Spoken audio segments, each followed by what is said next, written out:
Whether it's Candy Crush or League of Legends, chances are you've played a video game at some point in your life, I would say.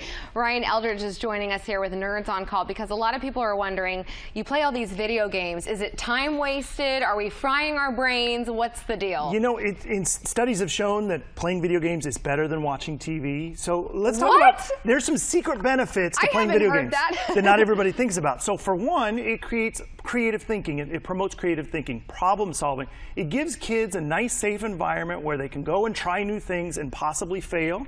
And that's really important for kids. So there's not any real world consequences.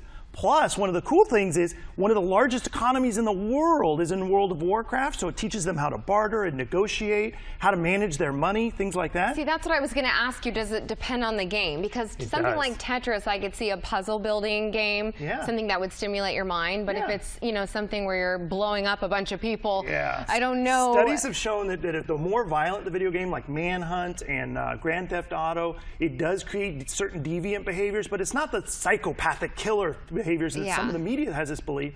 It's more things like they take riskier, more risks. They're more prone to smoking. They're more prone to drinking or binge drinking. More prone to unprotected sex. Maybe speeding. Maybe it's one of those car games. But another great benefit of video games is team building. You know, you have to work with different kinds of personalities. Sometimes people are really aggressive and some people aren't, and they're shy. But everybody needs to work together to get a common objective solved. So those are two great benefits that nobody really thinks about.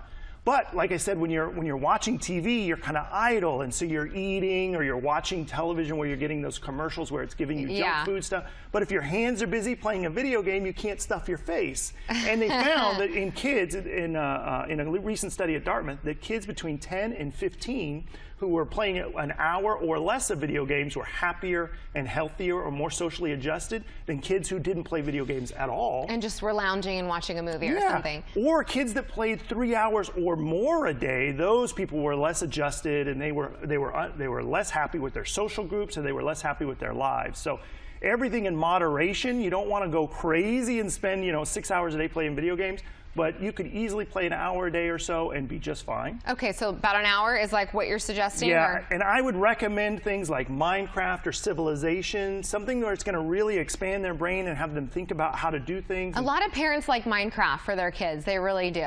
I mean, they love that game. Yeah, and now don't let it take the place of being outdoors. I mean, if they can go outdoors and play games and have little games with kids in the neighborhood, that's way better because that's a different social dynamic, or play with sports and things like that. But if they're going to do something in media, hand them an iPad with a bunch of games on it rather than the TV. Okay, let's talk about an app right now. I love the app of the week. What is the big app? I love this one. This one is called Duolingo. It's kind of like Rosetta Stone, but free. That's great. Rosetta Stone's like $350. Yeah, you can learn Spanish, French, German, Portuguese, Italian.